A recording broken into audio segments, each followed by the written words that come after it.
I recently came across a social media post that perfectly captures something I see every day in real estate. Someone wrote, "When buying a $100 headset for work, I compare costs with dozens of devices, read review after review, ask friends for recommendations, and sit on it for weeks. But when buying a $250,000 house, I walk through for 15 minutes and offer $50K over asking." This isn't just funny, it's a perfect example of how our brains work against us in real estate decisions.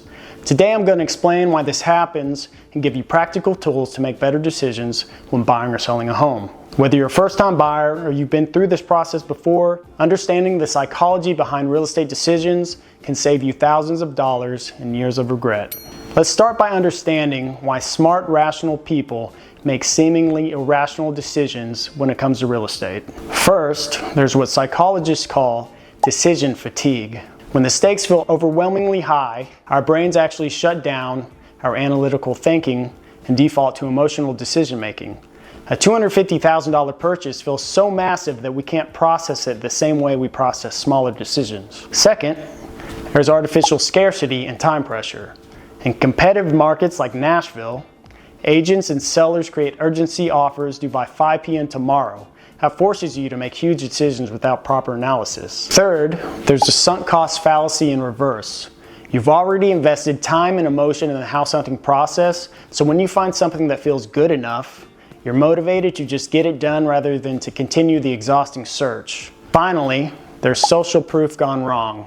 When you hear there are multiple offers, your brain interprets this as a validation that the house is worth pursuing, even if you haven't done your own analysis. The result? You end up making the biggest financial decision of your life based on emotion rather than logic. Let me give you some real examples of what these emotional decisions cost people. I've seen buyers pay $30,000 over asking price for a house only to discover during inspection that it needed a new roof, HVAC system, and foundation work. Another $40,000 in immediate costs they hadn't budgeted for. I've worked with sellers who listed their home based on what they needed to get out of it, rather than what the market would actually pay. They sat on the market for 6 months, eventually selling for less than they would have gotten with proper pricing from day one. There's also the hidden cost of buyer's remorse.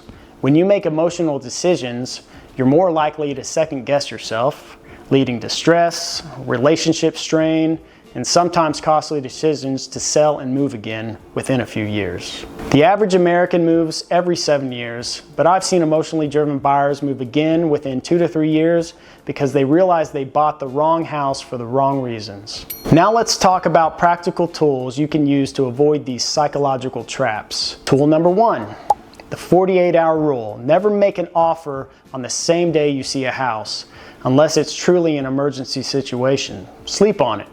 Talk to people who aren't emotionally invested. This simple pause can save you from impulse decisions. Tool number 2, create a decision matrix before you start looking. List your must-haves, nice-to-haves, and deal breakers. Assign point values. When you find a house you like, score it against your predetermined criteria rather than your in-the-moment emotions. Tool number 3, set a firm budget ceiling and stick to it. Don't just get pre-approved for the maximum amount. Determine what you're actually comfortable paying monthly, including taxes, insurance, and maintenance. Write this number down and don't exceed it, regardless of how perfect a house seems. Tool number 4, bring a trusted advisor who isn't emotionally invested.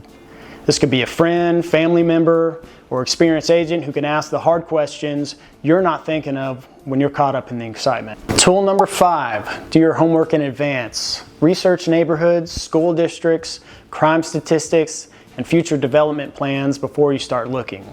When you're emotionally attached to a house, you'll rationalize away red flags you would have caught with clear-headed research. Tool number 6, get a pre-inspection on any house you're serious about. Yes, it costs money up front, but it can save you from buying someone else's expensive problems. Finally, let's talk about how to work with real estate professionals in a way that protects you from these psychological traps. First, choose an agent who acts as your advisor, not just your advocate. You want someone who will tell you when you're making an emotional decision, even if it means losing a sale. Second, ask your agent to explain the reasoning for any recommendations. If they're pushing you to offer over asking price, they should be able to show you comparable sales data that justifies that advice. Third, don't let anyone rush you into decisions. A good agent will help you move quickly when necessary, but they'll also protect you from making hasty choices you'll regret.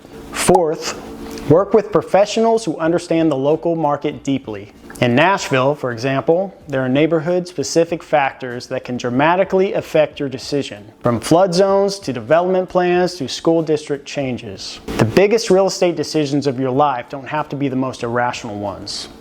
By understanding the psychology behind these choices and using practical tools to stay objective, you can make decisions you'll be happy with for years to come. At Exit Real Estate Experts, we specialize in helping clients navigate both the emotional and practical sides of real estate decisions. We believe that informed clients make better choices and have better outcomes. If you're considering buying or selling in the Nashville area, we'd love to help you approach the process with both confidence and clarity. Thanks for watching, and remember, the best real estate decision is an informed real estate decision.